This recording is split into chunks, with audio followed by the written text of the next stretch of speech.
Bonjour et bienvenue dans cette nouvelle vidéo de présentation des programmes i2 eBase. Je m'appelle toujours Jean-Jérôme et je fais toujours partie de l'équipe support des produits i2 en France. Aujourd'hui, on va voir comment on va pouvoir exporter des données dans eBase. Pour exporter les données d'eBase vers des fichiers structurés ou vers des fichiers Excel, on va voir qu'il y a deux méthodes. La première méthode se trouve dans spécification d'exportation. La deuxième méthode, on va la voir tout à l'heure, ce sera dans fonction, exporter les données vers Excel. Alors, on va commencer par voir les spécifications d'exportation. Donc ici, on peut faire plus, donc toutes les spécifications d'exportation, plus, exemple. Alors là, je suis ici connecté à un base de données d'exemple, le guide d'utilisateur. Ici, dans cette base de données d'exemple, j'ai déjà une spécification d'exportation qui s'appelle principaux acteurs. Mais ce qu'on va faire, c'est créer à partir de zéro une spécification d'exportation. Donc pour ça, on va ici sur spécification d'exportation, clic droit, nouveau. OK. Et là, vous voyez que donc on a cette fenêtre qui va d'assistant d'exportation avec 4 étapes, étape 1 sur 4. Et on va commencer par dire quel type d'enregistrement voulez-vous exporter. Est-ce que ce sont des types d'entités ou des types de liens? Alors, on va voir les deux. Donc là, actuellement, on a choisi un type d'entité. Et donc, type d'entité, on aura ici la liste des types d'entités. Donc, on va voir par exemple pour les comptes. OK. On va sur suivant. Là, on va indiquer le nom du fichier d'exportation. Donc là, on va aller ici, guide d'importation, et on va dire que c'est export compte. .txt. Enregistrer. OK. Là, on peut spécifier qu'on veut enregistrer au format XML. Alors, je déconseille ça parce que, en fait, c'est beaucoup plus simple d'exporter au format CSV qu'au format XML. Enfin, c'est plus simple après pour pouvoir réimporter les données. Donc, même si on peut exporter les données au format XML, je conseille de ne pas cocher cette ligne-là. Après, donc, on va indiquer si l'on souhaite que le premier enregistrement contienne le nom des champs. Donc là, je conseille de cocher sur oui. Le délimiteur de champ, tabulation, point virgule, de point, espace ou autre. Alors là, on choisit aussi ce qu'on veut. Les qualificateurs textuels. Donc là, c'est l'apostrophe. Alors, l'intérêt du qualificateur textuel, ça va être principalement lorsque vous allez avoir des types d'entités ou des types de liens dans lesquels vous avez des champs avec du texte multiligne. Parce que si on ne définit pas le qualificateur textuel comme étant l'apostrophe, à ce moment-là, par défaut, on va considérer que un enregistrement correspond à une ligne. Mais si dans un champ multiligne, vous avez des retours à la ligne, à ce moment-là, on va avoir qu'un enregistrement va être réparti sur plusieurs lignes du fichier exporté. Donc le plus simple, c'est dire qu'on a un qualificateur textuel, l'apostrophe. Et là, on a le format numérique, horaire et de date. Donc par défaut, pour les formats de date, des heures et des nombres, il va prendre les mêmes formats numériques, donc de date, heure et nombre, que ceux qui sont utilisés par Windows. Mais on peut changer. Donc là, vous voyez que par exemple pour la date, j'ai jour, mois, année. Imaginons que je souhaite avoir année, mois, jour. À ce moment-là, je vais dans Format. Ici, pour la date, donc je peux choisir donc J pour jour, M pour mois, A pour année. À ce moment-là, je vais choisir AMJ, donc année, mois, jour. L'intérêt de ça, c'est que ça permet de trier plus facilement les dates. Donc on va dire ça, par exemple, c'est vraiment plus pour l'exercice. La séparateur de date, là, par défaut, c'est un slash, mais je vais demander à ce que ce soit un tiret.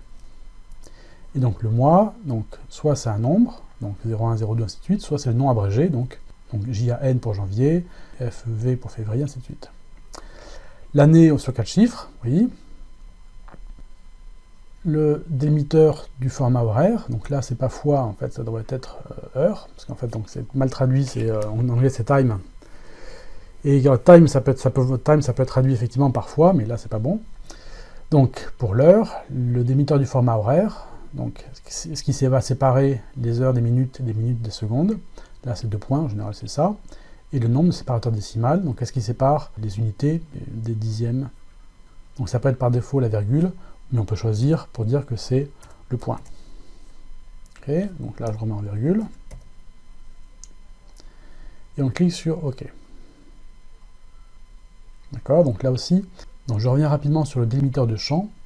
Donc on a tabulation, point virgule, 2 points, espace ou autre. Alors, mettre le point virgule, les 2 points, l'espace, c'est pas forcément très recommandé parce qu'on pourra avoir l'espace, par exemple, on pourra avoir un espace assez facilement dans les champs. Donc, alors, le fait d'avoir un qualificateur textuel qui va séparer donc les champs, ça va éviter le fait que si on a un espace, par exemple, dans une valeur, ça coupe au niveau du champ.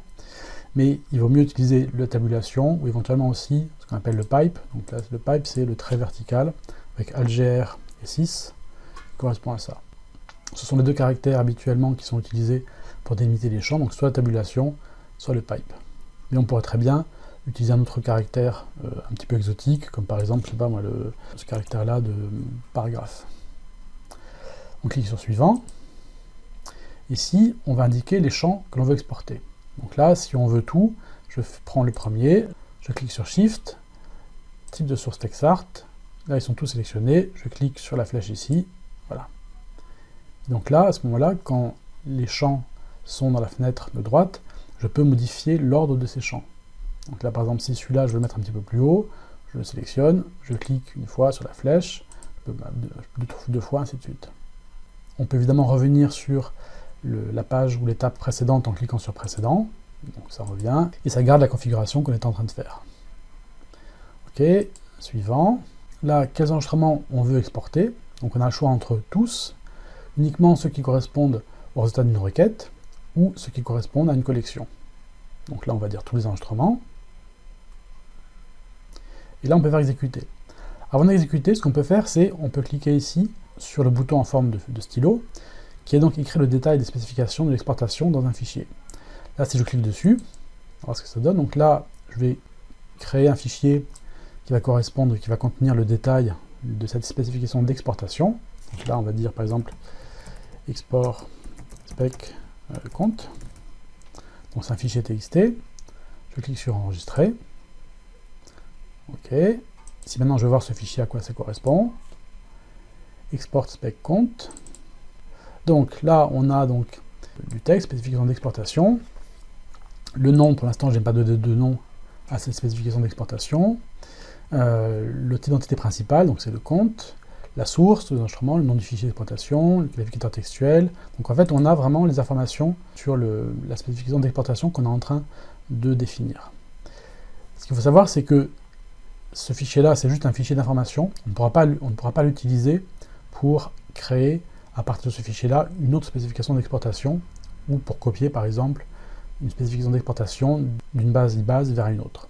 Donc c'est plus pour information. Ok. Donc là je ferme. Et là, alors là je peux enregistrer ma spécification. Donc ce que je vais faire, enregistrer, là, export total compte.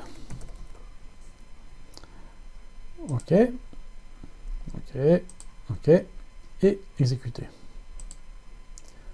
Très bien, ok, ok. Donc il a exporté 60 enregistrements.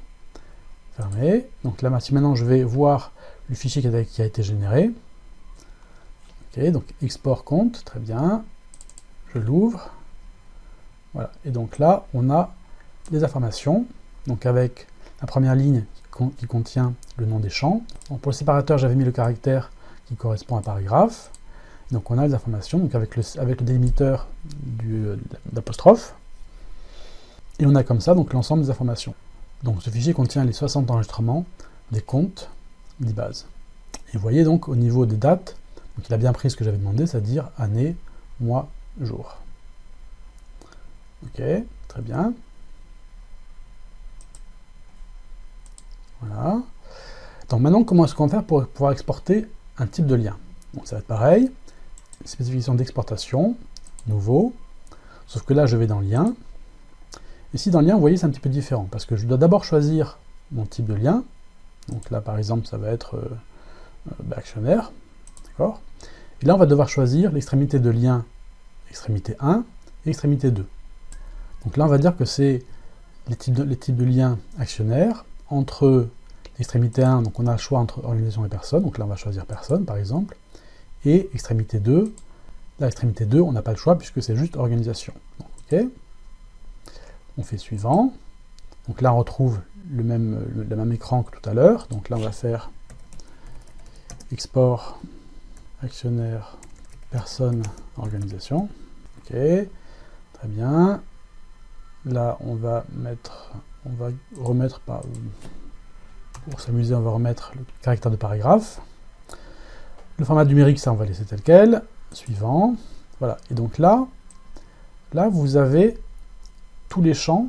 Alors, les premiers champs pour lesquels on n'a pas, après, donc entre parenthèses 1, entre parenthèses 2, ainsi de suite, tout ça, donc de là à là, ça correspond au lien.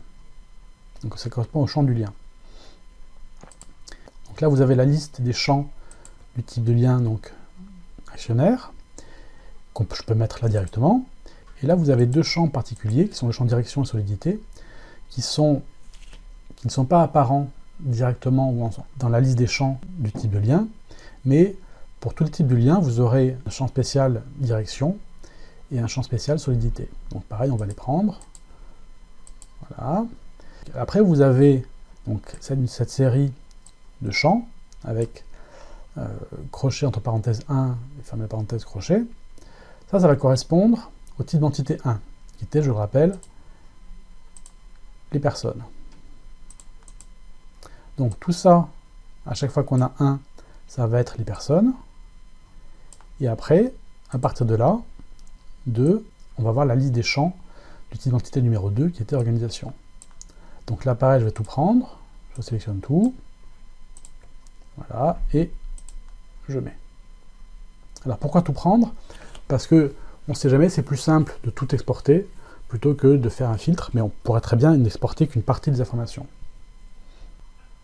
Donc là aussi, je peux toujours trier les champs. Donc là, par exemple, peu importe si le nombre d'actions, je veux mettre au premier, voilà.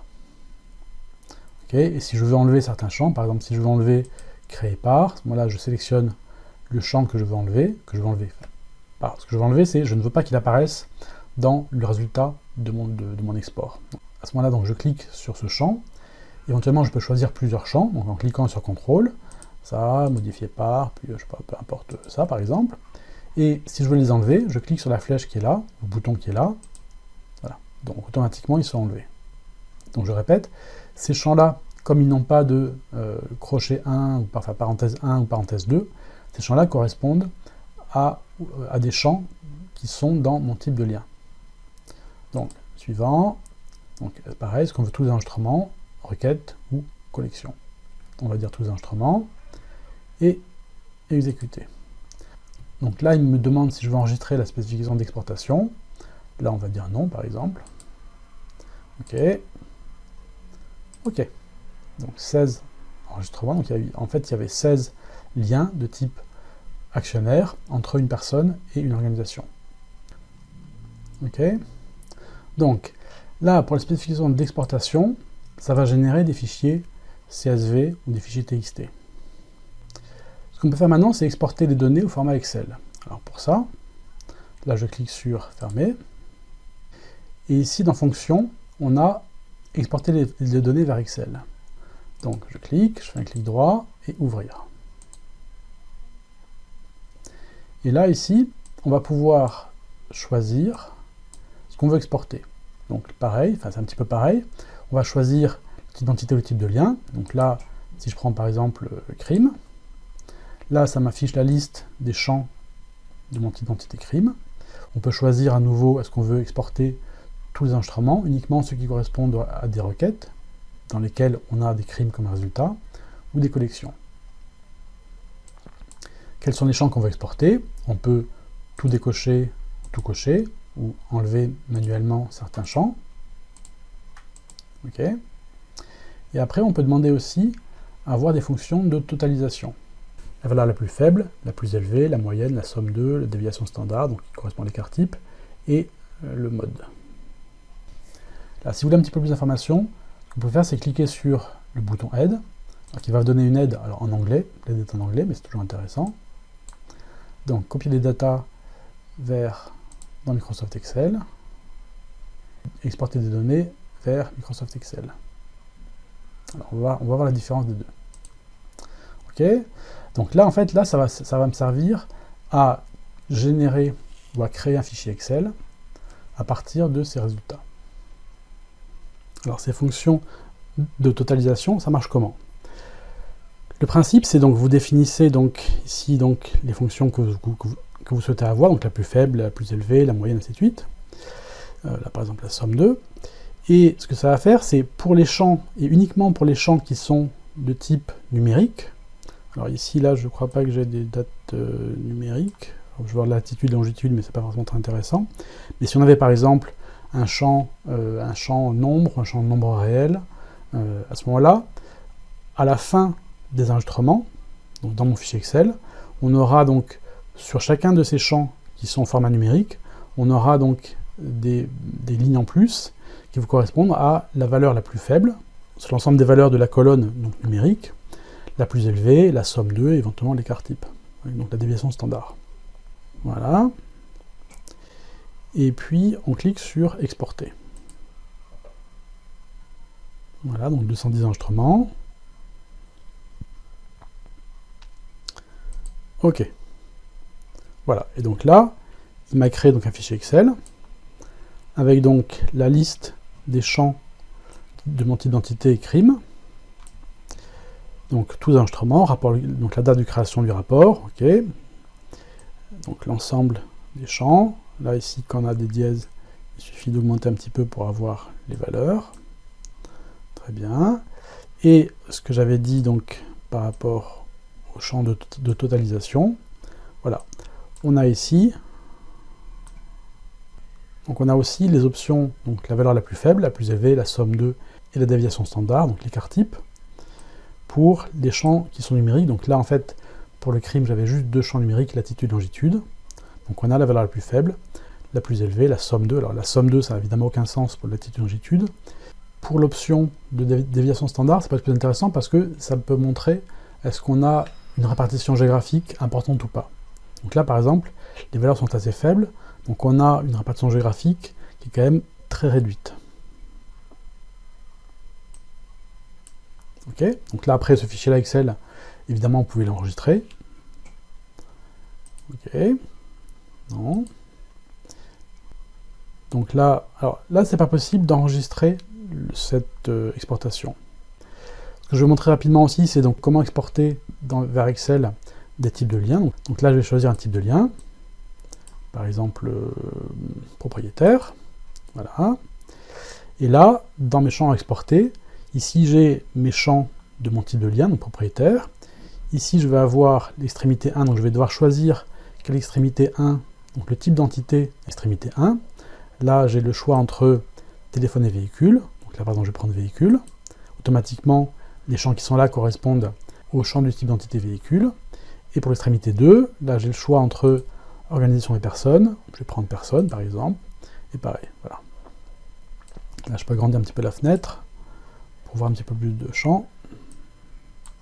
Ok. Donc là aussi, je vais choisir les champs que je veux exporter sur mon type de lien. Donc là, c'est propriétaire. Mon type d'entité 1, véhicule. Mon type d'entité 2, personne. Et là aussi, je vais pouvoir choisir les fonctions de totalisation que je souhaite obtenir dans mon résultat, dans mon fichier Excel. Donc là, je peux faire exporter.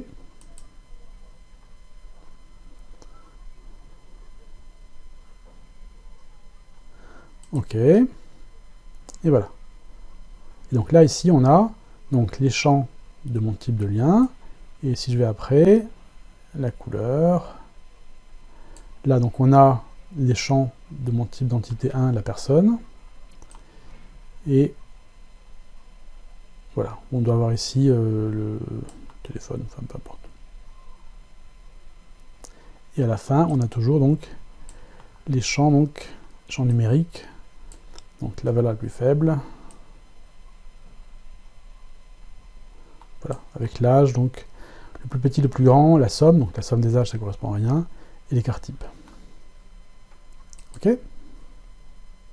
Donc là, je clique sur fermer. Et on a enfin une troisième option pour exporter les données vers Excel. Cette option, je vais vous la montrer. Cette option, c'est quand je vais faire des requêtes ou que je vais demander par exemple à voir les enregistrements. Donc là, par exemple, si je veux exporter l'ensemble de mes personnes assez facilement. Je clique sur Entité, je fais Personne, clic droit, Enregistrement. Voilà. Et là, donc, je vais sélectionner mes 100 premiers enregistrements. Donc, je clique sur ici le bouton là pour les sélectionner tous. Et là, vous voyez que vous avez ici le bouton qui s'active. Là, si je clique pour désélectionner tous les éléments, ce bouton-là devient désactivé, devient grisé. Donc là, je prends tout. Là, maintenant, je clique sur ce bouton. Vous voyez que ce bouton, il va copier ce qui est sélectionné dans la presse papier. Donc, je copie. Voilà. À l'écran, il ne se passe rien. Il n'y a pas de souci. Je vais ouvrir Excel. Et donc là, maintenant, si je fais CTRL-V, voilà. Là, j'ai mes différents champs avec donc, la première ligne qui correspond au nom des champs, et après les différentes valeurs.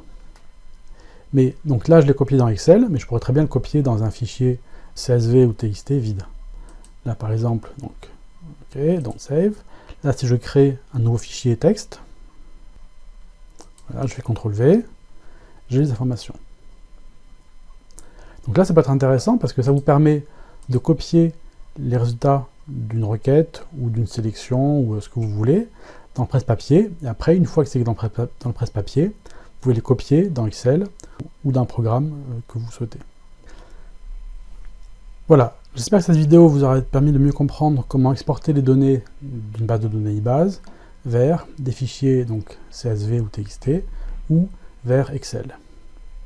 Merci, au revoir.